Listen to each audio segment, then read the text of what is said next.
How's it going, everyone? I hope you're having a great week. My name is Garrett McLaughlin.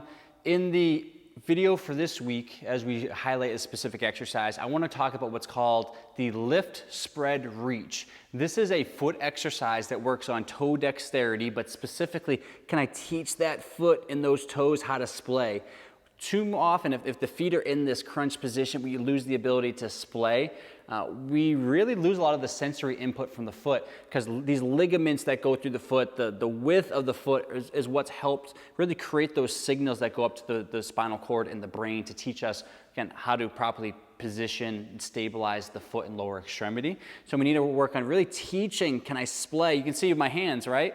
All day long, right? We can splay the fingers. We're using that so much throughout the day, writing, small little tasks and things, opening cabinets, turning bottles or bottle tops and opening jars and those kinds of things. But when it comes to the feet, we tend to lock those in a pair of shoes, put them in socks, and kind of hope for the best, right? We ask a lot of them, but we don't really train them in an efficient manner. So today we're going to work on how do we improve foot dexterity and specifically splay. Now, one thing that I see, and I think it's often backwards, I see a lot of people working on toe yoga first. I think it's good to build that neuromuscular control and that strength of the foot. And as we put big toe down, small toes up, small toes down, big toe up, I think it's good to work on that, but I think we really need to do a better job of getting that foot to splay first. Just from a stability standpoint, if you think about the wider base that I have at the foot, the better I'm able to maintain stability here, as opposed to everything being so bunched up here, right? It's a very narrow base of support as opposed to having a very wide base of support, right? So we want to work on, can we build more splay and really abduct those toes, get more space, get more sensory input into the brain and the nervous system, and in turn improve strength, stability, and overall function, balance, all of that stuff want to come into play here. So when it comes to the lift, spread, reach, I'll show you one foot at a time here.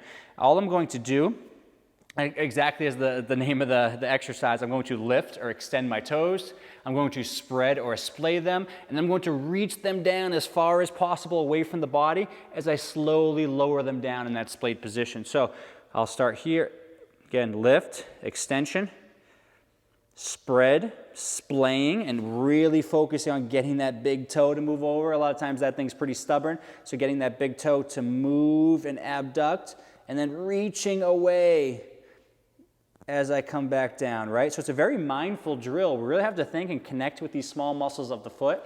Oftentimes there's a big disconnect there, so being very patient with this one. Extend, lift, spread, reach. And you can see at the very end we have good spacing between the toes. When I'm in my normal position, toes are a little bit closer together. I should be able to appreciate that difference in splay. Lift, spread, reach.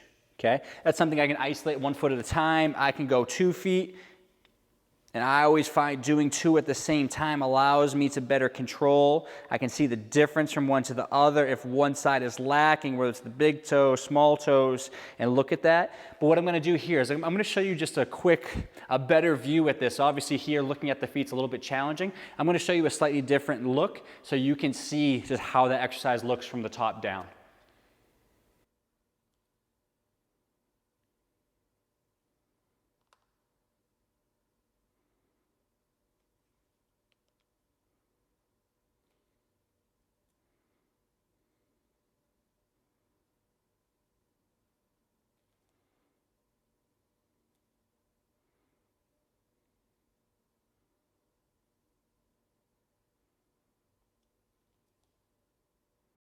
All right, so now that you see that, hopefully you have better appreciation of what we're trying to do here at the foot.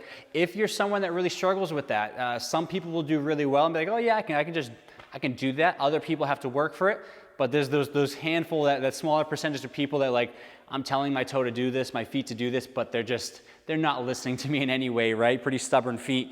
What we can do is turn this into more of an assisted exercise. So if I'm gonna use my hands actually to put my toes in position, so I'm going to lift, right? Usually not a problem for anyone, just extending the toes. I'm going to spread and try to create some space, and then I'm going to reach and place them down, right? So I'm cheating to a degree.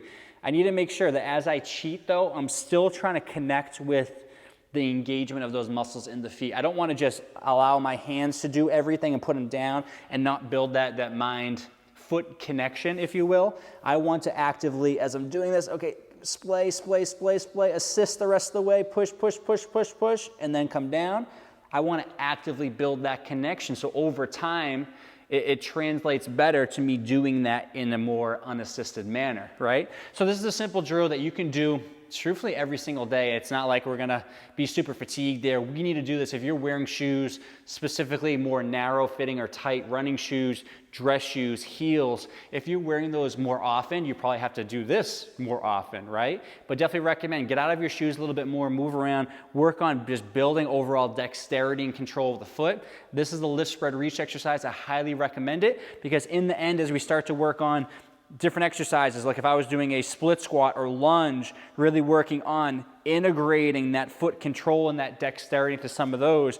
I could do exercises like the single leg deadlift, but having better splay, stability, and proprioception of the foot will really translate over just so many other aspects of your life from a movement standpoint, but just everyday tasks, walking up and down stairs, walking the dog, stepping off curbs, uneven surfaces. This will translate over just better overall function, proprioception, stability of the foot.